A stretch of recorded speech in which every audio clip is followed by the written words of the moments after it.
الخير للمسلم أن يحفظ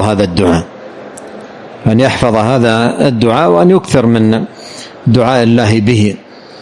أن النبي عليه الصلاة والسلام كان يقول أي في دعائه: اللهم إني أعوذ بك من فتنة النار وعذاب النار وفتنة القبر وعذاب القبر وشر فتنة الغنى وشر فتنة الفقر. اللهم إني أعوذ بك من شر فتنة المسيح الدجال. اللهم اغسل قلبي بماء الثلج والبرد ونقي قلبي من الخطايا كما نقيت الثوب الأبيض من الدنس، وباعد بيني وبين خطاياي كما باعدت بين المشرق والمغرب.